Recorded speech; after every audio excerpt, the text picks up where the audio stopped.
à toutes et à tous, bienvenue sur ce webinaire dédié à l'immobilier et à la façon dont on peut acquérir aujourd'hui de nouveaux clients grâce à la publicité payante sur Internet, aussi appelée SIA ou Ads. Ce webinaire se déroulera en 3 temps. On va commencer d'abord avec une intervention de Alexandre Kobilko, qui est Strategic Agency Manager chez Google, et qui du coup va vous parler de l'état des lieux du marché de l'immobilier aujourd'hui en 2024, pour faire un petit tour d'horizon de ce qui se passe aujourd'hui sur le marché de l'immo. On poursuivra ensuite avec l'intervention de Pierre Clément, ici présent, qui lui est consultant ads et manager dans notre agence de Montpellier, qui vous présentera du coup le plan d'action pour avoir plus de contacts aujourd'hui dans l'immobilier et la façon de les transformer. Et enfin, Guillaume Degré, qui est directeur de la Business Unit Ads dans notre agence de Nantes, lui vous présentera comment anticiper la reprise du marché du coup de l'immobilier en 5 étapes. Donc je vous propose de commencer tout de suite avec l'intervention d'Alexandre.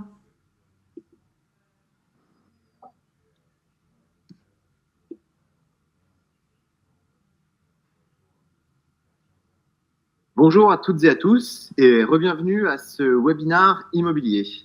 Je m'appelle Alexandre, je suis Agency Manager chez Google et le partenaire de l'agence Noise. Merci à eux d'ailleurs de m'avoir invité.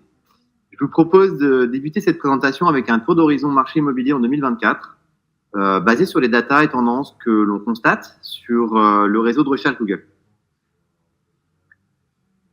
Alors globalement, la SERP, qui est le petit nom qu'on donne à la page de résultats du réseau de recherche Google, à première vue dresse un tableau assez contrasté entre challenge macro-éco et mutation systémique.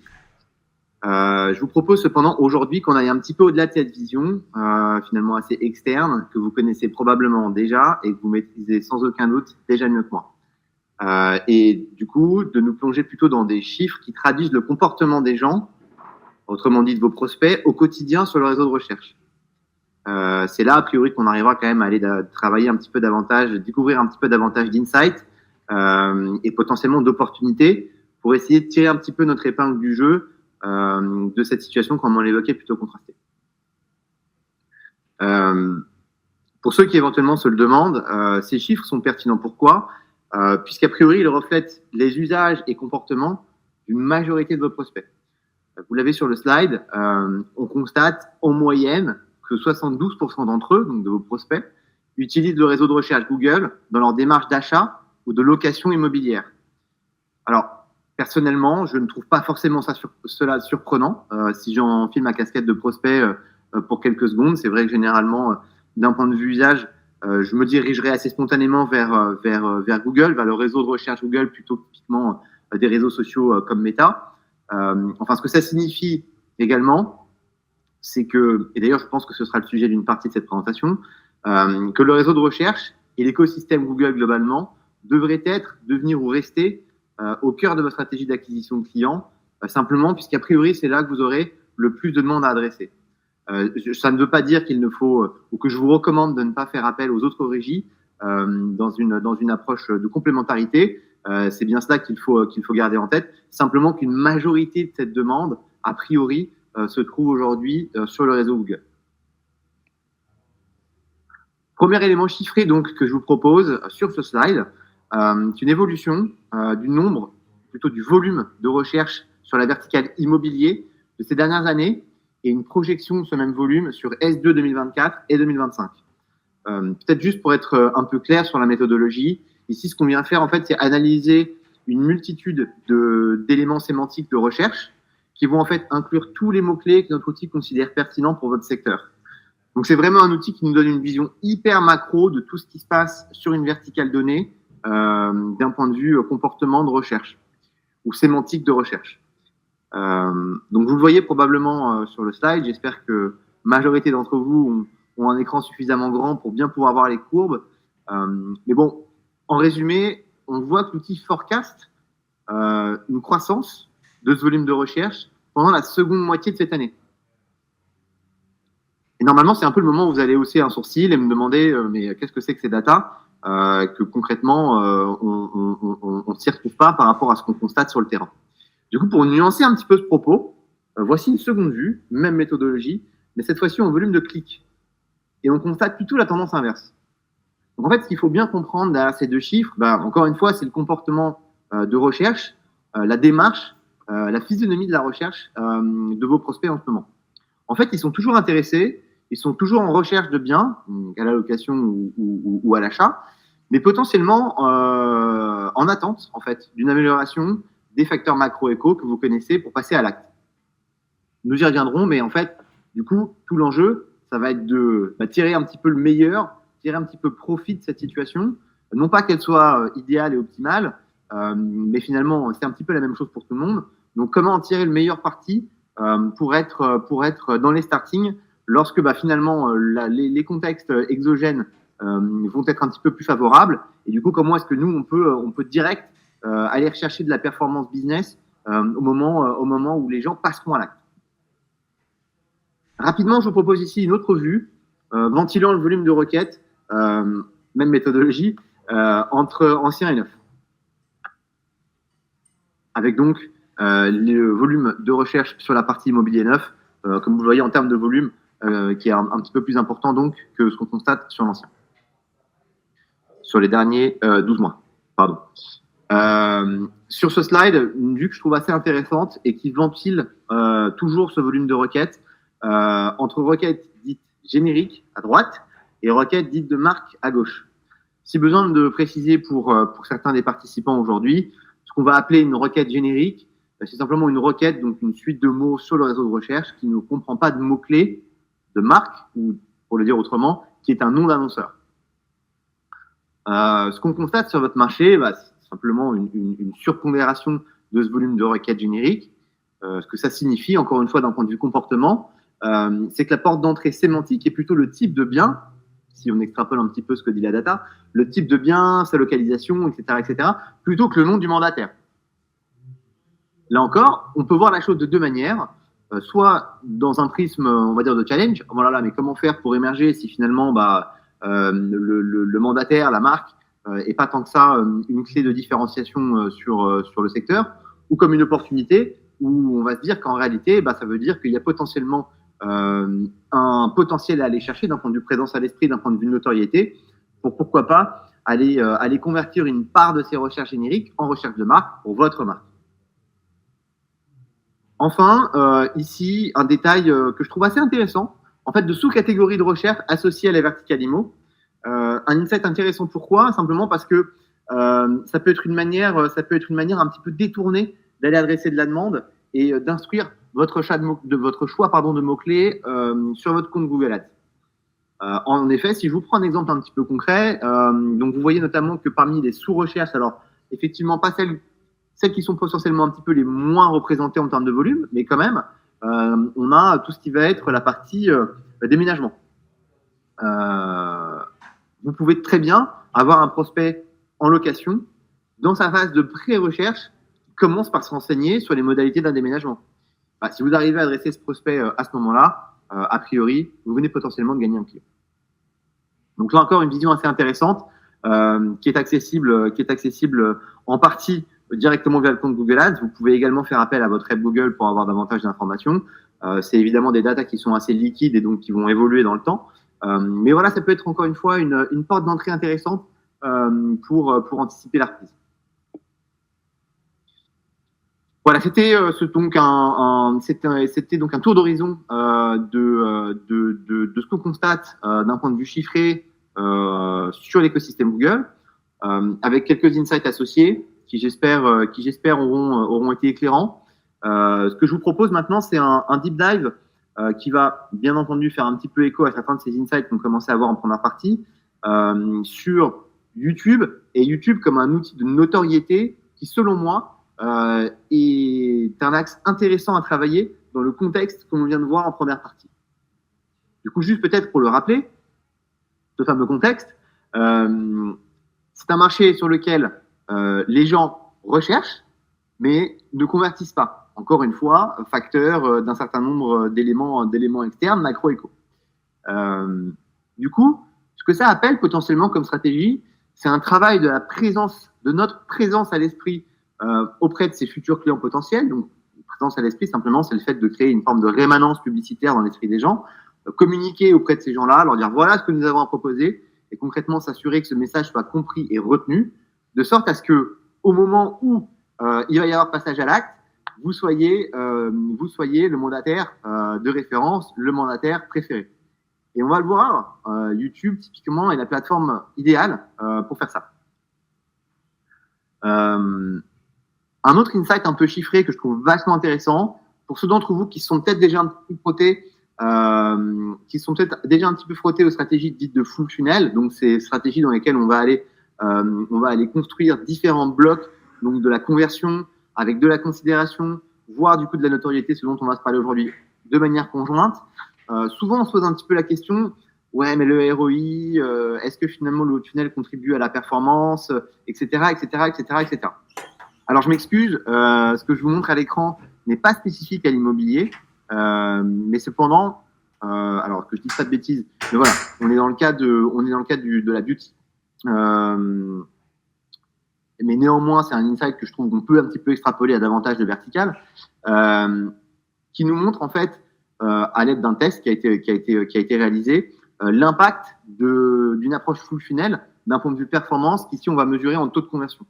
En fait, ce qu'on constate, c'est que, bien entendu, si on n'active que de la notoriété, que du haut de funnel, versus que de la performance, donc du bas de funnel avec du search, par exemple, on va avoir évidemment quasiment aucune, voire dans le second cas, des performances. Donc, c'est ce que vous voyez sur la colonne de droite. Et en fait, là où je trouve la démarche devient vraiment vachement intéressante, c'est qu'on se rend compte qu'en réalité, en conservant ce pilier, ce socle de performance, lorsqu'on vient ajouter des couches supplémentaires, en fait, on va mécaniquement aller chercher davantage de taux de conversion. Ce que ça veut dire, c'est que certes, vos campagnes de considération, vos campagnes d'awareness ne convertissent pas directement, néanmoins, elles contribuent à ce que vos campagnes bas de funnel, elles, convertissent davantage. Maintenant qu'on s'est dit ça, YouTube. Pourquoi est-ce que je viens aujourd'hui vous parler de YouTube? Première chose, je trouve que un élément sur lequel la plateforme et votre marché se ressemblent vachement, c'est qu'en réalité, ça adresse tout le monde. Il n'y a pas besoin d'être spécifique sur une verticale affinitaire pour avoir un jour envie ou besoin de louer ou d'acheter un bien. Finalement, n'importe qui peut être un prospect, un client du marché immobilier. C'est assez logique. Et ça tombe bien, sur YouTube, on peut adresser l'intégralité des typologies d'audience sur notre marché, j'entends la France. 94% des 25 à 49 ans sont adressables via YouTube. Ensuite, un second point que je trouve vachement intéressant, finalement, c'est la multitude de formats, la multitude d'accès que vous avez à cette audience. Donc, vous avez quelques exemples sur le slide. Donc, des formats plutôt courts, des formats un peu podcast, pas un peu d'ailleurs, des formats podcast, des formats plus longs, voire des formats live. Et en réalité, là où ça devient intéressant, c'est que dans un objectif de différenciation, en fonction de ce que vous avez à raconter, quel est votre USP, quel est votre bénéfice, votre levier de différenciation par rapport à un autre mandataire, en réalité, YouTube vous offre une multitude de leviers, une multitude de canevas, de manières de raconter cette histoire. Donc, en fonction de ce que vous avez à raconter, vous pouvez partir sur quelque chose de plutôt court. Si vous voulez, par exemple, valoriser votre expertise, vous pouvez vous lancer dans un podcast.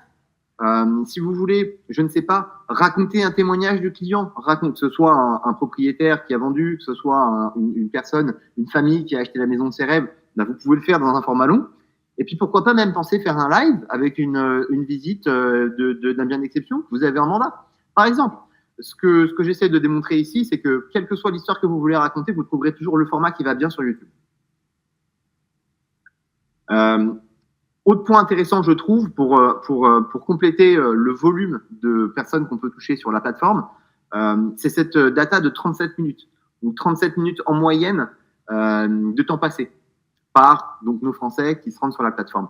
Ce que ça veut dire, c'est que, comme je l'évoquais à l'instant, si vous avez une histoire plutôt longue à raconter, vous n'avez pas à craindre finalement de faire face à une audience désintéressée, désengagée et qui ne passera que quelques secondes finalement sur la plateforme. Tout ça fait qu'aujourd'hui, on constate que YouTube, de manière générale et de manière consolidée, est une plateforme proposant davantage de retours sur investissement que par exemple la télé ou autre régie de vidéos en ligne, lorsqu'elle est activée, évidemment, en respect des bons best practices, etc., etc. Maintenant, spécifiquement, quelle typologie de campagne, quelle approche opérationnelle pour adapter finalement cette dichotomie sur votre marché qu'on évoquait il y a quelques slides. On a donc une typologie de campagne qui s'appelle Video Reach Campaign, alors anglicisme bien entendu, et qui en fait est juste une manière un petit peu complexe de qualifier nos campagnes YouTube qui vont donc travailler ce fameux haut de funnel. Donc, ce qu'on fait en haut de funnel, c'est aller travailler sur le reach, donc le nombre de personnes qu'on va adresser, et la fréquence. Donc le nombre de fois où chaque personne qu'on adresse va voir mon contenu publicitaire. Voilà, juste pour le petit récap. Imaginez donc ces fameuses campagnes reach un peu comme un Google Maps, et vous êtes le chauffeur. Donc vous pointez le chemin entre une intention peu qualifiée. C'est vrai que là, on a le petit qui arrive, ça serait pas débile de déménager.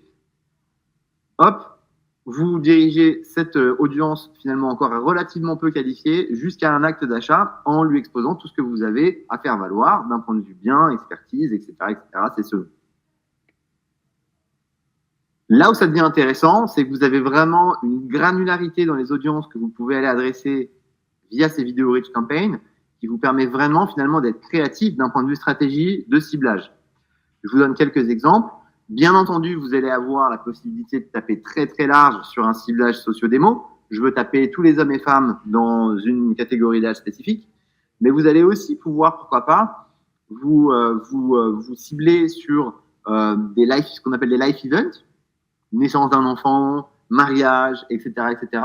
Ces moments de vie dans lesquels, finalement, plus souvent que non, on se retrouve à avoir besoin de déménager, etc., etc., etc., etc. Là-dessus, évidemment, je vous renvoie à l'expertise de l'agence qui sera toujours votre meilleur ami pour naviguer un petit peu parmi les moultes possibilités offertes par la plateforme.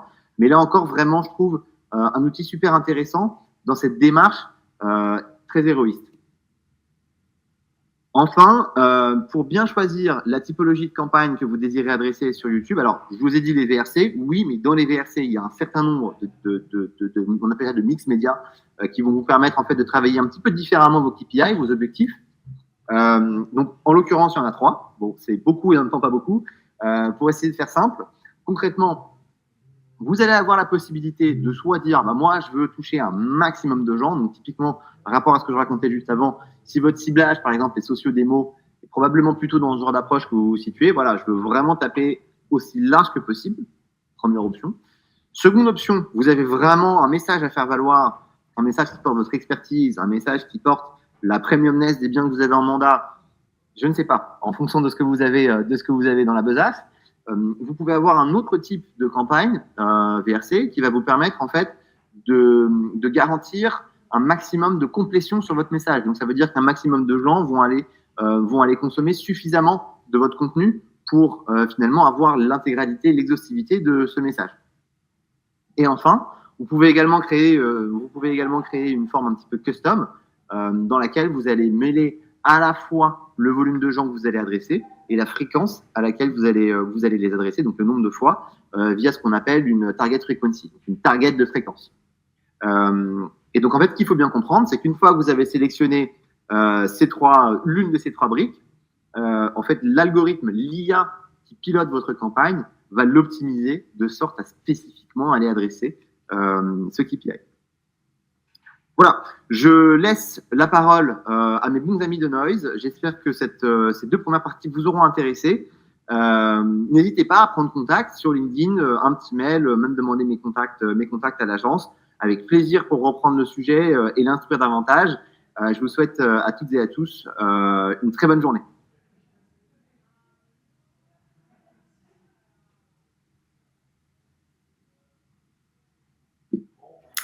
Merci beaucoup Alexandre pour cette intervention. Je laisse maintenant la parole à Pierre Clément qui du coup va vous présenter le plan d'action 2024-2025 pour générer davantage de contacts sur votre secteur. Exactement. Merci Camille. Maintenant que le décor est planté, qu'on a vu un petit peu les tendances sur 2024 liées au secteur de l'immobilier, l'idée, ça va être de se dire quelle stratégie on met en place pour aller générer du lead et avoir un maximum de prise de contact pour votre agence, pour votre entreprise. Il y a différents niveaux de priorité qui peuvent être envisagés. On va les évoquer tous en détail, mais l'idée, ça va être de se dire, on va aller de la priorité la plus haute vers des niveaux de priorité qui sont un peu moindres, mais qui vont vous permettre d'avoir une stratégie vraiment globale par rapport à la génération. Au niveau de priorité principale, on va retrouver la protection de la marque et la définition d'une stratégie web sur le bas du funnel. Le bas du funnel, qu'on a vu avec Alexandre, composé donc de 3 étapes, une étape de notoriété, une étape plutôt de considération et une étape de conversion qui va nous concerner prioritairement. Ensuite, l'idée, ça va être de se concentrer vraiment sur des outils qui vont nous permettre de capter des internautes en recherche active, d'exploiter la saisonnalité et d'avoir vraiment un ciblage restreint sur notre cœur de cible. Et enfin, comment on analyse tout ça avec la donnée et les synergies qui sont envisageables avec différents leviers d'acquisition sur la partie active. Donc, si on regarde un petit peu la priorité numéro 1, qui va être de protéger sa marque. Si on regarde la slide suivante, l'idée sera de se dire, avant de générer du lead et d'acquérir du lead, la priorité, ça va être de penser à ne pas en perdre en protégeant sa marque des attaques des concurrents. Pourquoi je dis ça? Parce qu'on voit régulièrement sur la page des résultats de recherche des entreprises qui voient des concurrents acheter leur nom de marque. On a par exemple à l'écran Se Loger qui aujourd'hui voit des concurrents se positionner sur son nom de marque, ce qui veut dire que quelqu'un cherchant Se Loger, en voyant des annonces concurrentes, va peut-être être tenté de se dire « Ah ben, ok, il y a cette entreprise qui fait la même chose, pourquoi ne pas aller voir ailleurs ?» La priorité, ça va être de définir donc une stratégie défensive et de se dire quand quelqu'un nous recherche, il est sûr à 100% de tomber sur notre annonce. Ça passe par plusieurs choses. Ça va être la priorité d'acheter le mot-clé qui concerne notre marque pour se dire Google nous favorisera puisqu'on a un niveau de qualité qui sera très bon en étant propriétaire de notre marque pour se positionner en tête de liste. Ça a aussi plusieurs avantages. C'est que derrière, ça va vous permettre de maîtriser votre communication sur votre marque via des annonces que vous aurez choisies, que vous aurez soigneusement rédigées. Ça va vous permettre aussi de suivre les concurrents potentiels qui vous attaquent parce qu'on a des outils qui permettent de voir qui se positionne sur le mot-clé qui nous concerne. Et ça va permettre aussi d'exclure des profils de clients que l'on connaît déjà pour se dire, quelqu'un qui est déjà client chez nous, peut-être que ça vaut pas le coup à lui d'avoir cette vision défensive puisque de toute façon, il va nous contacter et ça sert à rien de payer des clics sur cette thématique-là. Ça sera le premier axe de la stratégie défensive, vraiment se protéger. Le deuxième axe, malgré tout, ça va être de se dire, ok, on essaie de minimiser les coûts et les investissements liés à ça, puisque on peut très bien passer par le naturel. L'idée, c'est de pouvoir demander à sa concurrence via des accords avec eux, des accords qu'on leur propose, de se dire, vous n'achetez pas notre marque, on n'achète pas la vôtre, on se fait concurrence de manière loyale sur de l'acquisition pure. Par contre, chacun reste chez soi en ce qui concerne le nom de marque. Donc ça, c'est la première étape en termes de priorité, stratégie défensive. La deuxième étape, ça va être de concentrer ses efforts sur le bas du funnel. Si on prend un entonnoir classique sur une stratégie marketing, on va avoir 3 niveaux. Pour récapituler. On a le premier niveau, le plus élevé, qui va être de travailler la notoriété. Le deuxième niveau qui va être de travailler la considération. Donc, à partir du moment, la considération, c'est quoi? C'est quand une personne entre en process de décision, c'est le fait qu'elle puisse considérer de faire appel à nous plutôt qu'à une autre entreprise. Et enfin, il y a le bas du funnel. Le bas du funnel, c'est l'engagement, c'est ce qui va générer du lead, de la prise de contact. L'idée, ça va être de structurer nos campagnes sur le réseau de recherche pour se dire, on concentre nos efforts. Si on a peu d'investissement à faire, on les concentre sur ce bas de funnel pour avoir un maximum de retour. La première chose, ça va être de segmenter et structurer ces campagnes search pour bien distinguer les performances de chaque thématique. On voit trop souvent sur le secteur de l'immobilier des campagnes un petit peu fourre-tout, entre guillemets, qui regroupent de la location, de la vente, du viager, etc. Là, l'idée, ça va être de cloisonner tous ces secteurs d'activité-là, location, location saisonnière, vente, estimation, et de se dire, pour chaque internaute qui a une requête spécifique, on lui présente une annonce précise et qui répond vraiment à ses besoins. Plus on aura un message qui est adapté à la requête, plus on aura des retours qui seront importants. Et ça va nous permettre de se positionner vraiment sur des internautes qui sont intentionnistes, donc qui sont à une étape de leur cheminement qui va les pousser à prendre contact avec vous. Du coup, ça débouche sur des structurations de comptes qui peuvent être segmentées entre location, vente, viager, VFA, etc. Donc ça, c'est le deuxième niveau de priorité, vraiment se concentrer sur le bas de funnel en structurant ces campagnes. En troisième temps, ça va être important de s'appuyer sur les temps forts liés aux thématiques qu'on a vues précédemment. Pourquoi ? Parce que suivant le calendrier, suivant les zones géographiques, on ne va pas travailler les mêmes typologies de campagnes au même moment. L'idée, ça va être d'être le plus efficace possible dans la ventilation et dans l'attribution de ces investissements. Pourquoi ? Parce que ça va nous permettre de répondre à des intentions de recherche à un instant T, encore une fois, avec le bon message. Donc, pour cette mise en place, il va falloir travailler vraiment en collaboration avec vos directeurs d'agence ou directement avec les personnes sur le terrain qui identifient ces tendances-là et qui vont nous permettre de définir un calendrier qui est adéquat. Également, ça peut être intéressant dans ces calendriers-là d'intégrer des grands événements qui vont venir rythmer la saison selon les zones géographiques. Si on prend juste quelques exemples, on a à Lyon la fête des Lumières, on a des événements très précis qui attirent beaucoup de monde sur des périodes données dans des villes et qui vont permettre de saisir des opportunités de location à la semaine, de saisir des opportunités sur des personnes qui auraient un coup de cœur pour la ville et qui vont potentiellement avoir des idées d'investissement sur des biens secondaires, voire même de solliciter de la prise de parole pour, via nos clients connus et identifiés, qui puissent se faire les ambassadeurs de nos biens sur des périodes données comme ça. Donc vraiment, la structuration des campagnes selon la typologie de biens et la diffusion en mettant l'accent sur tel ou tel secteur en fonction de la période de l'année, ça va être des facteurs clés de succès pour vos campagnes ads. Ensuite, ça va être important et même primordial de travailler la proximité et vraiment le fait de se poser en acteur local incontournable sur votre marché. On le sait aujourd'hui, la concurrence est assez rude sur la partie ads.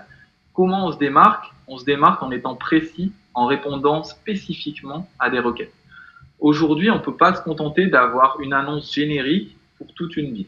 Les internautes qui sont positionnés dans ce process de décision, ils sont vraiment très avancés dans leur recherche et ils savent déjà ce qu'ils veulent. Donc, il va falloir qu'on se positionne non pas sur une ville entière, mais plutôt sur un quartier, un arrondissement, voire une rue, pour se dire la personne qui est apte à faire une prise de contact, elle voit que nous, on est spécialiste de la zone qu'il a identifiée. Donc, cette proximité et cette géolocalisation, elle va se travailler sur plusieurs axes. Via la granularité des campagnes, comme je le disais, on ne va pas avoir une campagne à l'échelle d'une ville, mais on va la segmenter par arrondissement, par rue, par quartier. On va personnaliser les annonces. On match vraiment avec un quartier, avec un bien, avant de matcher avec une entreprise. Donc, il va falloir mettre ça en avant. Et surtout, quand on a recueilli le clic, donc il y a 3 étapes, on capte une recherche d'un internaute, on lui présente une annonce, et la 3e étape, c'est le faire venir sur notre site. Donc, une fois qu'on l'a fait venir sur notre site, et qu'il n'est pas allé chez le concurrent, c'est comment on le guide pour qu'il fasse une prise de contact sur notre site. Et ça va passer par déployer des landing pages, donc des pages de destination, sur vraiment très précises sur les quartiers les plus stratégiques. On peut se faire aider de l'IA pour générer ces LP, générer le contenu dessus, pour vraiment faire matcher les recherches des internautes avec notre offre du moment. Donc ça, vraiment, cet aspect segmentation, cet aspect calendrier, cet aspect géolocalisation, ces 3 facteurs clés de succès dans votre stratégie de génération de leads. Ensuite, il va falloir s'appuyer sur des audiences. Les audiences, c'est quoi? C'est tous les signaux que l'on peut identifier chez des internautes et qui vont nous permettre de dire ces internautes-là sont plus ou moins avancés dans leur process de décision. Il y a 2 opportunités qui existent à ce niveau-là. La première chose, c'est de se dire, aujourd'hui, Google et l'algorithme de Google sont capables d'analyser une quantité de données qui est largement supérieure aux capacités d'un simple cerveau humain. Donc, il va falloir se servir de ça pour laisser les algorithmes des régies. Donc, ça peut être Google, ça peut être Microsoft, ça peut être Meta. Là, on a fait un focus sur Google. On laisse un petit peu ces algorithmes analyser les habitudes de consommation, de navigation des internautes pour derrière leur présenter une annonce parce qu'ils sont identifiés comme étant des internautes vraiment chauds et aptes à convertir. L'avantage, c'est qu'on a un gain de temps non négligeable et c'est qu'on analyse une quantité de données qui est conséquente. La limite, c'est que c'est un peu plus opaque que quand on analyse nous, et ça nécessite une période d'apprentissage qui fait que pendant cette période d'apprentissage, on a des retours qui sont potentiellement moindres que via des stratégies. À l'inverse, c'est la deuxième opportunité, qui sont plutôt manuelles sur des comportements que nous on choisit, sur des personas que nous on définit, où on crée après des audiences personnalisées sur Google Ads pour se dire notre persona, on le connaît, on se focalise là-dessus, on garde une maîtrise totale de la diffusion et on oriente nos investissements sur justement les personnes que l'on connaît comme étant vraiment pertinentes pour nous. La limite de ça, c'est qu'il faut avoir une connaissance qui est très forte de nos personas et justement des prospects qui vont potentiellement faire appel à nous. Ensuite, si on considère justement qu'on a déjà bien segmenté nos campagnes, qu'on a joué sur le calendrier, qu'on a bien travaillé nos audiences et qu'on a personnalisé au maximum nos annonces, l'idée, ça va être d'avoir une stratégie qui va être globale, qui va être cross-canal et pas seulement sur la partie Google Ads. Aujourd'hui, on a une multitude de régies qui vont nous permettre de travailler cet aspect génération de leads. Et l'idée, ça va être de bâtir des ponts entre ces différentes régies pour tirer le maximum de chacune d'entre elles. Donc, la priorité, elle va évidemment à Google Ads sur la partie Search et à Microsoft Ads sur la partie Search, puisque comme je le disais tout à l'heure, ça nous permet de se concentrer sur le bas du funnel et de viser des intentionnistes. Ensuite, il y a des possibilités qui existent sur Meta, donc entre Facebook et Instagram, pour vraiment se positionner sur des leviers inspirationnels, sur des gens qui sont requêtes, qui ont besoin de se projeter. Ça va être des leviers qui vont être un peu plus visuels, même beaucoup plus visuels que le simple réseau de recherche de Google ou de Microsoft, et qui vont permettre justement à l'internaute de se projeter sur un bien, qui peut être un bien vitrine, sur un quartier, voilà, que l'on promeut via une vidéo ou via des visuels sur Facebook ou Instagram. Un autre levier qui génère énormément d'interactions et qui permet de se projeter, c'est YouTube. Alexandre en a largement parlé en préambule. Aujourd'hui, on a la capacité sur ce levier-là de toucher la quasi-entièreté de la population. Donc, il faut s'en servir pour se dire, on diffuse des biens via de la vidéo, donc sur des biens vitrines, sur des services que l'on propose pour projeter les gens et les pousser à faire appel à nous plutôt qu'à un concurrent. Enfin, il y a également le levier LinkedIn qui permet de toucher, on a tendance à le considérer à juste titre comme un levier B2B. Ça permet vraiment de toucher par le biais de relais d'expertise, de livres blancs que l'on peut mettre également à disposition pour conseiller sur des investissements, sur des quartiers, etc. Vraiment mettre en valeur l'expertise de votre entreprise, notamment sur l'immobilier de prestige, où on a des acteurs spécialisés là-dessus. Ensuite, l'idée, une fois qu'on a bâti ces ponts-là, ça va être de se dire comment on réactive aussi les visiteurs pour qui ont déjà eu une interaction avec nous via des campagnes de retargeting. Donc, que ce soit par des campagnes sur Meta, par des campagnes sur Google, sur Microsoft, on va être capable de faire venir des internautes sur notre site. Malgré tout, tous ces internautes qui vont venir sur le site, on aimerait, mais ils vont pas tous générer une prise de contact. Derrière, ces personnes-là qui ont déjà montré de l'intérêt, c'est qu'est-ce qu'on en fait? Est-ce qu'on les laisse s'évanouir dans la nature ou est-ce qu'on essaie de les réactiver par du remarketing? Le remarketing, c'est ça, c'est réactiver des personnes connues via un nouveau message. Toutes ces personnes que l'on connaît, il va y avoir différents niveaux. Là encore, on procède en entonnoir avec des utilisateurs qui sont plutôt froids, c'est-à-dire qui ont fait peu d'interactions avec nos produits-services, et des internautes, au contraire, qui sont plutôt très chauds, puisqu'ils ont eu de nombreuses interactions avec nos produits-services, et donc il va falloir adapter le message pour les réactiver.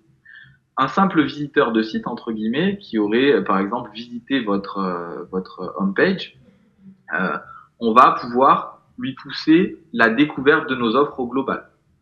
Quelqu'un qui va être jusqu'à aller rechercher un bien en visitant un type de catégorie, donc location, vente, etc. On peut se dire, ok, il est venu sur notre site, il a peut-être pas trouvé ce qu'il était venu chercher, mais il a montré de l'intérêt. Donc derrière, quand on a des nouveautés, s'il n'a pas trouvé ce qu'il cherchait, on lui pousse un message où on le pousse à découvrir les nouveautés qui sont présentes sur notre site.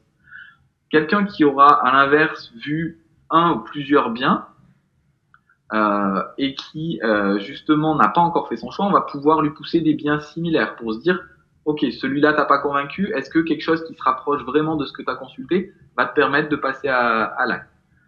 Quelqu'un qui, au contraire, est allé après jusqu'à ajouter des photos ou avoir justement des engagements avec, dans le cadre des réseaux sociaux, avec nos publications, etc. On va lui proposer directement de prendre contact avec un conseiller pour se dire, lui, il a besoin d'aller plus loin que la simple information qu'il y a sur le site internet. Donc, on lui met quelqu'un à disposition pour finir de le convaincre justement de passer à l'action. Donc vraiment, cet aspect retargeting via la réactivation des internautes que l'on connaît, qui soient plus ou moins chauds, entre guillemets, ça va être également un facteur clé de succès dans votre stratégie de génération. Et ensuite, l'idée, ça va être de pouvoir exploiter et animer vos données first party. Les données first party, qu'est-ce que c'est? Tout simplement, c'est les données que vous allez être capable de recueillir donc c'est les données qui sont connectées par une entreprise auprès de ses clients ou de ses prospects via ses propres canaux de communication. Donc ses propres canaux de communication, ça va être ses réseaux sociaux, ça va être son site web, ça va être la newsletter, etc. Pourquoi c'est un facteur clé de succès aussi dans une stratégie de génération de leads? Parce qu'aujourd'hui, on le sait, la réglementation en matière de protection des données, elle est de plus en plus dure. On a des remontées de données à l'inverse third party, donc les données qui sont collectées par des tiers sur votre site web, etc., qui sont de moins en moins importantes parce qu'il y a cette réglementation. Donc, les données first party, c'est quelque chose sur lequel il faut s'appuyer parce que c'est des données très qualitatives et qu'on peut réutiliser. On va s'en servir de plusieurs manières. La première manière, ça va être, par exemple, sur des listes de clients ou de prospects, on va pouvoir les relancer pour leur proposer des nouveaux biens, des nouveaux services, pour se dire, quelqu'un qui a déjà, par exemple, été un client chez nous sur de la location il y a 4 ans, 5 ans, on va aujourd'hui le réactiver via un message pour peut-être lui pousser de la vente et se dire, après avoir été locataire un temps, cette personne-là va chercher à acheter, donc on lui pousse des biens à la vente. Également, quand on a téléchargé sur un compte Google Ads, sur un compte Meta Ads, des listes de clients ou de prospects, les algorithmes de Google ou de Meta vont être capables de nous générer ce qu'on appelle des audiences similaires. Des audiences similaires, c'est des audiences qui sont en tout point ressemblantes à l'audience de prospects que nous, on a fourni à la plateforme. Et donc, derrière, une fois que Google ou Meta nous a généré ces audiences similaires, on va être capable de pousser des messages à des internautes qui ressemblent en tout point à des clients ou à des prospects. Donc ça nous permet d'élargir un petit peu notre scope de diffusion sur des profils d'internautes qui sont très qualitatifs pour nous. Et du coup, sur cet aspect génération de leads, voilà un petit peu ce que l'on peut mettre en place pour favoriser la prise de contact via vos campagnes ads. L'idée maintenant, ça va être de voir aussi, on sait que actuellement l'immobilier est sur une période un peu creuse, comment on peut anticiper la reprise également du marché.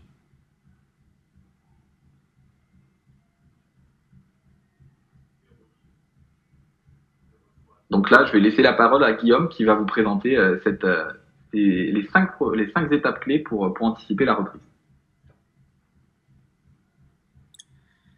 Merci Pierre-Clément et bonjour à tous. Alors effectivement, on a donc construit toute une base solide, comme nous l'a présenté Pierre-Clément. Et donc nous allons voir, slide suivante, quelles sont les différentes actions que l'on peut mettre en place pour pouvoir justement aller au-delà et finalement exploiter le temps fort qu'on espère être cette reprise avec des indicateurs macroéconomiques un peu plus favorables. Le premier point, on en a parlé très largement, c'est évidemment la partie notoriété et notamment via YouTube. Il y a une stat qu'Alexandre a donnée tout à l'heure, moi qui m'intéresse particulièrement et que je souhaitais reprendre ici, c'est qu'on a un internaute qui va avoir 2 fois plus de chances de convertir lorsqu'il a une approche full funnel. On se concentre, comme Pierre-Clément l'a montré, sur les éléments plutôt bas de funnel parce qu'on a un objectif d'être bien présent, de bien consolider notre visibilité, mais à un moment, on a besoin également de pouvoir rebondir, faire montrer du coup sa marque et quel meilleur moment que justement une phase de reprise pour pouvoir faire ça. Quelques statistiques, on a alors 90% qui ont déclaré, des utilisateurs qui ont déclaré avoir découvert une nouvelle marque sur YouTube. C'est un vecteur qui permet de pouvoir mettre en avant son nom, sa valeur ajoutée, son expertise. Et puis également, on a l'impact que ces actions de notoriété peuvent avoir avec une notion d'augmentation, de recherche liée à la marque, ce qui permet de savoir est-ce qu'un internaute a plus recherché le nom de votre agence ou le nom de votre groupe suite à une campagne du coup de branding. On a une stat qui donne que 25% en moyenne d'augmentation suite à une campagne de branding et une évolution de l'intention d'achat de 7%. Ce sont des chiffres du coup qui sont communiqués par Google. Évidemment, ils vont dépendre de la taille de la campagne, de la diffusion, évidemment des moyens, de la part en fait forcément du budget que vous allez allouer sur ces campagnes-là. Néanmoins, on sait qu'elles ont un impact et c'est quelque chose qui est extrêmement important dans ces périodes. Les campagnes également de notoriété permettent de pouvoir aller travailler sur des actions au-delà de la valorisation de la marque, également complémentaires. C'est-à-dire qu'on peut se servir de ces campagnes-là pour pouvoir aller associer votre marque à un événement, à une approche, pourquoi pas un lancement de produits, par exemple de gestion, de la gestion du locatif. Donc l'idée, c'est de pouvoir aller associer à la fois l'image, l'ADN de l'entreprise, et puis également du coup des éléments qui vont être un petit peu plus alors ces actions-là, on parle de YouTube parce que c'est un levier aujourd'hui qui est plein de statistiques d'Alexandre au début, mais qui va être extrêmement consulté, extrêmement large, avec une capacité de ciblage qui va être très intéressante, qui va être très fine. Et donc on va pouvoir voir ensuite un exemple justement de scénario d'utilisation, par exemple d'une campagne avec YouTube. L'idée c'est de se dire j'ai un bassin d'audience que je souhaite adresser, donc une zone géographique par exemple. Et donc, je vais créer une campagne sur cette zone-là. Je vais analyser quel va être l'impact de ma vidéo et je vais identifier finalement les taux de viewers, enfin les segments, personnes qui vont avoir vu ma vidéo 15, 20, 50, etc. jusqu'à 100 fois. Je vais sélectionner ceux qui sont, on va dire, les plus captifs, ceux qui ont déjà eu une première interaction qu'on va considérer comme assez marquée, donc qui vont avoir vu au moins 40% de la vidéo par exemple, qui vont avoir effectué une interaction, un clic, un commentaire, etc. Donc ces personnes-là, on pense qu'elles sont intéressantes à pouvoir aller segmenter. Et puis je vais pouvoir aller utiliser du coup ces ressources-là dans des campagnes dont a parlé potentiellement Pierre Clément tout à l'heure, avec les fameuses campagnes search sur lesquelles je vais pouvoir aller mettre une surpondération potentiellement sur ces personnes. Donc là, on va retomber un petit peu sur le schéma que présentait Pierre Clément avec les différentes stades de remarketing, etc. Que l'on va pouvoir utiliser pour transmettre un certain nombre de messages. Donc l'idée, on parle première étape, une campagne vraiment de notoriété, on identifie une audience et après on la exploite sur notre schéma classique que l'on va avoir de l'acquisition de clients. Un petit exemple que l'on peut voir sur l'exemple de Se Loger, c'est une campagne localisée, très belle ville de Montpellier. Cette campagne, elle est intéressante parce qu'en fait, elle est toute simple. C'est-à-dire que c'est une campagne qui est scalable. Vous pouvez la reproduire avec changer la photo, changer le nom de la ville, et in fine, vous avez une possibilité d'aller dupliquer cette vidéo-là de manière très large. Alors, j'ai pas mis toute la vidéo, mais deux exemples qui sont assez marquants. Le premier, c'est le côté vraiment affinitaire. Vous êtes localisé à Montpellier, vous avez fait une recherche qui couvrait la partie locale autour de Montpellier. Google a identifié parmi les segmentations, le ciblage que vous avez indiqué, je peux mentionner Alexandre et Pierre Clément précédemment, que vous étiez intéressé par cette zone géographique, il l'a identifié et du coup il vous met en avant cette vidéo. Ce qui est intéressant, c'est que on va retrouver, alors là on est sur la deuxième étape, on avait déjà une première approche avec le côté branding, avec le logo pour bien rappeler le nom de la marque, et puis ensuite on va dire ok, Montpellier, c'est bien ce que je cherche, c'est en affinité, ça capte mon attention, je suis du coup dans cette phase active, et ensuite la deuxième étape, on va me présenter des exemples. Anonymisé, c'est-à-dire qu'on va présenter des choses qui vont être sur maison de ville, appartements, etc., avec des tailles qui vont être différentes, des nombres de pièces différents. Et en fait, cette approche-là, ça va me permettre de pouvoir me projeter en couvrant un éventail, j'imagine représentatif, en tout cas des biens présents à Montpellier, et de manière à pouvoir dire, tiens, c'est l'endroit que je cherche, et il y a des types, je cherche un appartement de 3 pièces, je vois qu'il y en a du coup des annonces qui sont disponibles, et puis j'ai des éléments de réassurance avec la volumétrie qui viennent m'être présentés. Donc ça, cette approche-là, elle est très simple à mettre en place en tant que telle. Vous avez besoin de quelques photos, un texte, une notion de motion design pour pouvoir construire la vidéo, et ça vous permet de pouvoir aller diffuser sur des audiences bien ciblées un message qui sera bien captif. Au sein de Noise, nous avons un pôle créatif qui est en capacité également de créer, au-delà des campagnes ads, de créer également des assets qui permettent de pouvoir nous positionner sur ce type de biais. Ensuite, on voit qu'effectivement, ces assets, on peut les utiliser dans plein de scénarios, de formats différents. Alexandre a parlé tout à l'heure des notions d'audience et de la manière dont on peut utiliser les différents types de vidéos en fonction de si on souhaitait avoir une diffusion très large, très restreinte, ou une notion un enjeu d'action. En fait, on a aussi la possibilité d'exploiter des formats pour pouvoir diffuser ces vidéos. Alors, les plus classiques, ça va être au sein du coup de YouTube, c'est-à-dire vous visionnez une vidéo, vous avez une vidéo en amont, puis ensuite en aval qui va enchaîner du coup le cycle de vues que vous allez avoir. Des annonces du coup in-stream qui sont soit désactivables, soit non désactivables. Mais vous avez également des formats un petit peu plus bumper. Par exemple, le format qu'on a vu précédemment sur Ce Loger, c'est certainement un format très court, 6 secondes, qui permet d'être impactant, pas skippable. Et puis vous avez également la possibilité, on n'y pense pas souvent, mais de diffuser également ces vidéos en dehors également de YouTube avec des formats outstream qui vont pouvoir permettre d'être présent par exemple sur des sites ou sur des applications partenaires du réseau Google, et également donc des formats in-feed plutôt au sein du feed de Discovery. On a également la possibilité de pouvoir avoir des annonces in display qui sont du coup ce que vous avez là sur la capture d'écran sur la droite, une petite mise en avant plutôt du coup en display en format du coup statique du coup de la vidéo. Un point également, on a la possibilité, on en parlait aussi tout à l'heure, de pouvoir aller amener de la notion d'action dans ces vidéos. Donc, vous avez vu précédemment, vous aviez une petite vignette sur laquelle vous pouviez cliquer et qui permettait de pouvoir amener à l'action sur le site, sur les landing pages que vous souhaitez. Alors, on ne pouvait pas faire une présentation sans parler de Messi Middle.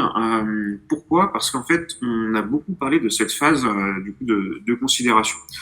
Quand on est dans notre funnel classique, on a notre phase d'autorité dont j'ai parlé, on arrive sur la phase de considération.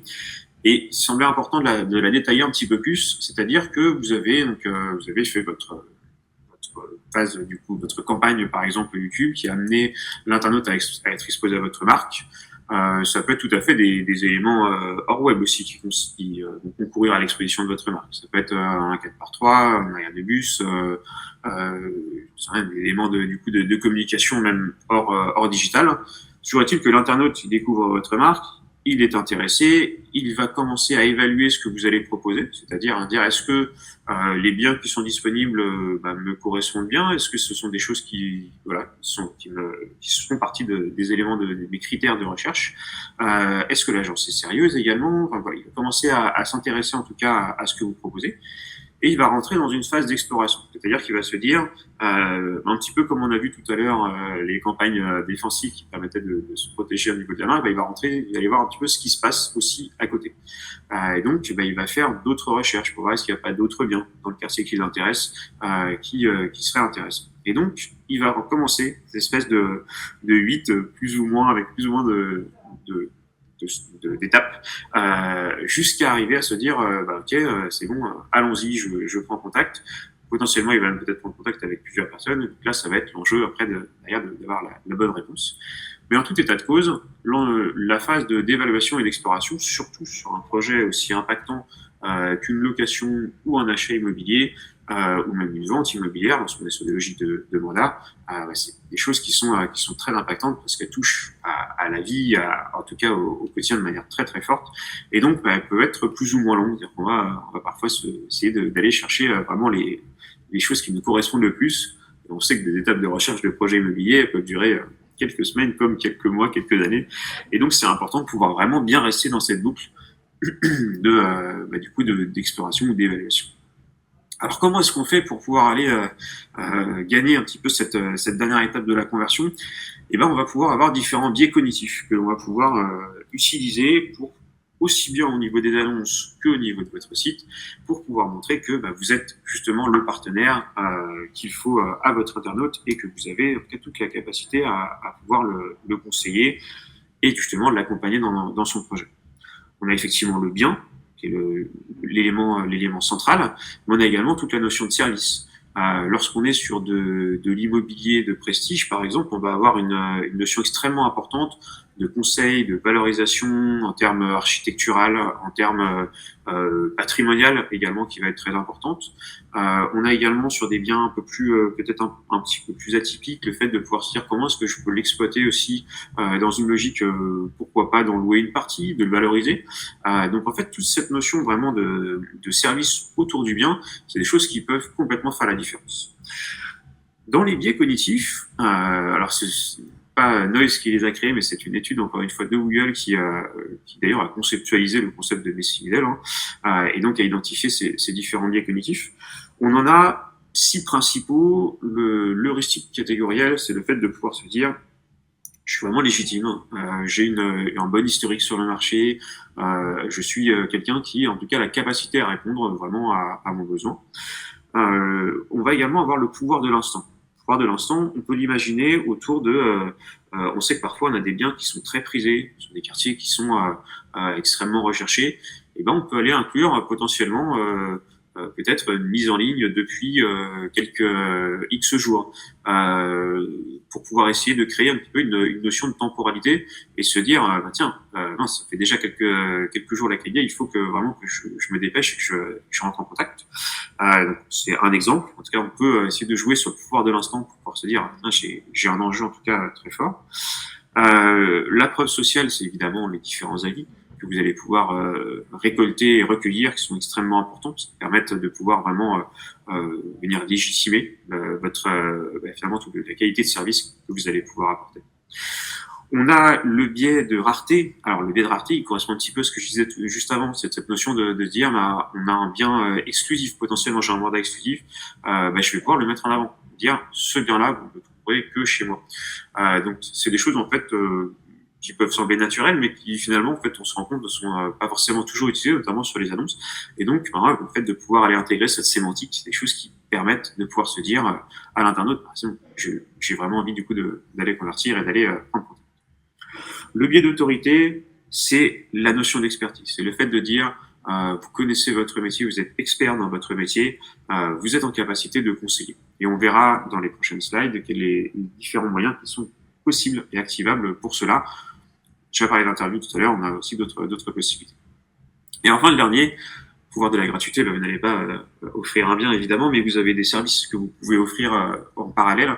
Je pense à la notion peut-être d'estimation de biens qui va être quelque chose qui peut être gratuit, une notion de service ou de mise en relation aussi qui peut être valorisée et qui amène ce petit élément potentiellement en plus qui permet de pouvoir jouer sur ce biais cognitif. L'idée, c'est pas de les exploiter à chaque fois, c'est de les avoir en tête et de pouvoir se dire, quand j'ai des annonces, quand j'ai une campagne à construire, quand j'ai un message à faire passer, est-ce que je peux aller activer l'un de ces biais cognitifs pour pouvoir justement être différenciant et avoir le plus de chances d'être le plus visible et le plus utile. Pour parler d'expertise, on peut voir juste après un outil que l'on peut utiliser et également que l'on crée chez Noise également, qui sont des livres blancs ou des guides. Encore une fois, on a la chance d'avoir une équipe talentueuse qui nous permet de pouvoir aller aussi bien avoir une notion d'interview, une notion de témoignage, de mise en page, etc. Dans toutes les composantes, en tout cas de la création de ces différents outils. Ces outils-là, ils sont extrêmement intéressants parce que c'est des choses que vous pouvez utiliser dans des campagnes pour générer du lead, par exemple. On parlait tout à l'heure de LinkedIn, de Meta, on peut même le faire du coup sur Google, de pouvoir avoir des formulaires préintégrés à vos annonces, à vos assets créatifs, et sur lesquels vous avez les coordonnées qui sont déjà pré-remplies et qui permettent, en mettant une valeur ajoutée à disposition des internautes, de pouvoir récupérer leurs contacts et de pouvoir justement créer ces fameuses données first party dont on parlait tout à l'heure, et de pouvoir les exploiter dans les campagnes, dans vos emailing, dans toutes les actions que vous allez pouvoir avoir en termes de fidélisation. On sait très bien qu'un acteur, une personne qui va acheter un bien dans un quartier que vous couvrez, d'ici quelques années, il pourra potentiellement être amené à le revendre, à peut-être en acheter un autre, etc. Et donc, du coup, c'est extrêmement important, évidemment, d'avoir cette notion de fidélisation. On parle beaucoup d'acquisition aujourd'hui, mais on a vraiment un enjeu également de continuité. Donc, les supports, on a ces supports, alors qu'on peut avoir en PDF, qu'on peut avoir en print également, pour les diffuser de manière locale auprès de partenaires, potentiellement. Et puis, on a encore une fois les vidéos. On parlait de témoignages, de verbatim, de prise de parole sur votre expertise, sur votre marché. Tout ça sont des choses qui sont extrêmement intéressantes à exploiter. Dans les slides suivantes, nous pouvons voir que ces campagnes-là, ces outils-là, on va pouvoir les exploiter également sur d'autres formats que YouTube. On a un outil, un format qui s'appelle Dimension. Alexandre l'a évoqué rapidement à demi-mot tout à l'heure, mais c'est un format qui existe depuis quelques mois et qui nous permet de pouvoir aller diffuser sur les inventaires de Google, à la fois la partie de certains formats YouTube, mais également Discover ou Gmail, qui sont des formats qui sont très intéressants parce que vous avez là du coup une capacité de visibilité qui va être maîtrisée et en tout cas plus visible. Et donc ces éléments-là, ils vont extrêmement être dépendants de la qualité, de l'attractivité des assets que vous allez pouvoir créer. On a une stat qui dit que 50% du succès des campagnes dépend de la qualité des assets créatifs, et c'est vrai, c'est vraiment quelque chose qui a un impact qui est très fort. Vous avez quelque chose qui est bien charté, sur lequel on va retrouver vos codes de votre marque et qui vont avoir un bon call to action, des bons éléments de affinitaire, on vous a tout à l'heure. Finalement, vous allez avoir un taux clic qui va être beaucoup plus important, et donc derrière, forcément, une performance en termes de prise de contact qui va être accrue.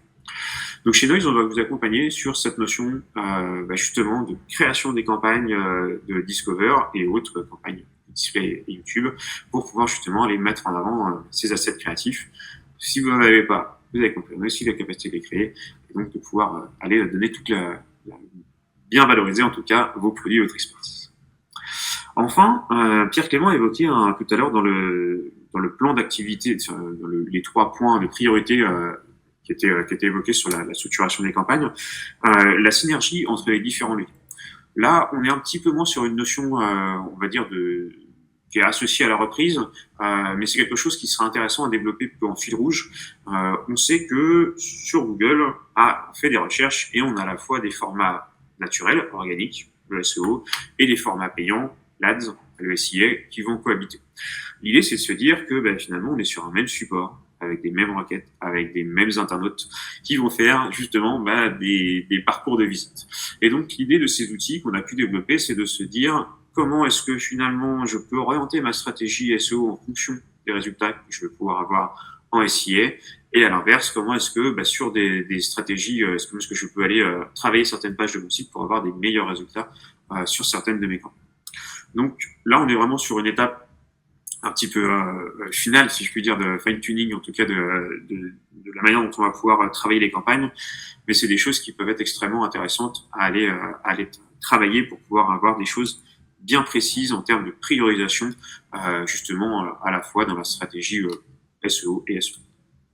Pour conclure, on a synthétisé donc peut-être les 5 étapes de ce plan d'action orienté sur la reprise. Le premier, c'est dès aujourd'hui capitaliser sur vos données first party parce qu'elles vont être hyper importantes lorsque vous allez vouloir appuyer sur l'accélérateur et vraiment relancer ces campagnes-là. C'est ces données-là qui vont vous permettre de pouvoir avoir une meilleure performance sur vos campagnes demain. Le deuxième point, c'est d'avoir une réflexion qui est de se dire finalement, mon internaute, il peut être à la fois vendeur et acheteur. Comme je disais tout à l'heure, j'ai envie d'aller acheter un nouveau bien, si je suis déjà propriétaire, je vais peut-être déjà vendre mon bien actuel. Et en fait, on se rend compte qu'on va avoir une grosse porosité entre les requêtes qui peuvent être faites par ces deux cibles. Un exemple, je fais une recherche qui est associée au prix du mètre carré dans mon quartier. Je peux être soit un acheteur qui se renseigne en se disant est-ce que ce quartier-là j'ai les moyens d'y investir et les biens que je vois sont plutôt bien estimés, et je peux être aussi vendeur en me disant qu'est-ce que je peux finalement espérer retirer de mon bien. Donc on voit que sur ces types de requêtes on peut avoir finalement des parcours de visite qui peuvent être assez différents. Et alors on sort un petit peu de la logique de campagne, mais un conseil, c'est vraiment de travailler les parcours de visite sur le site pour pouvoir justement répondre à ces deux besoins sur nos différentes landing pages. Troisième point, ciblage précis. Vraiment, Pierre Clément en a parlé tout à l'heure. Construisez vraiment bien ce ciblage de manière à avoir une bonne granularité et construisez vos campagnes de notoriété sur cette logique locale. Vraiment avec une notion quitte à démultiplier les assets qui sont même peut-être un peu parfois similaires comme on aurait pu l'avoir là tout à l'heure avec l'exemple, mais d'avoir des choses qui soient vraiment très très granulées. Le point vraiment que je vous présentais juste avant, la partie expertise, service, avec des guides, avec des prises de parole, des testimoniaux, tout ça s'anticipe maintenant pour pouvoir les avoir à disposition au moment pareil où vous allez souhaiter appuyer et relancer vraiment les actions principales.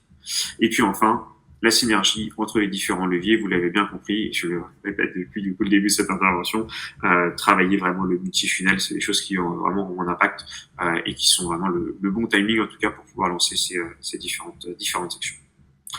Voilà pour conclure sur ce webinaire, j'espère qu'il vous aura été utile. Un petit mot sur Noise. Donc Noise est une agence web marketing qui a plus de 25 ans d'expérience, on a une histoire riche. Et donc on a parmi les verticales que l'on va travailler cette verticale immobilier avec des acteurs aussi bien promoteurs que du coup des réseaux d'agences par exemple. Et donc on a capacité de pouvoir intervenir à la fois sur des notions de formation, vous accompagner pour vous former sur les différents outils digitaux qu'on peut présenter en ads, et puis également, du coup, comme vous l'avez compris, en SEO ou sur les éléments créatifs. On a la capacité aussi de pouvoir intervenir en coaching, c'est-à-dire qu'on a des clients qui vont gérer leur campagne eux-mêmes et qui vont demander un regard extérieur, une prise de recul à intervalles réguliers, des audits de compte, évidemment le pilotage et la gestion des campagnes, et enfin des notions de stratégie, copil. Là, on va plutôt s'adresser sur des acteurs un petit peu plus nationaux, sur lesquels on va avoir la capacité, comme on a pu voir tout à l'heure avec les statistiques que nous a présenté Alexandre, d'avoir des données marché, d'avoir une prise de recul aussi sur les actions qui sont menées par les concurrents, etc. J'espère que vous avez passé un bon moment, que vous avez appris des choses, que vous repartez avec votre petite feuille de route, et je vais laisser Camille conclure sur ce webinaire, en espérant également, du coup, peut-être que vous avez également des questions.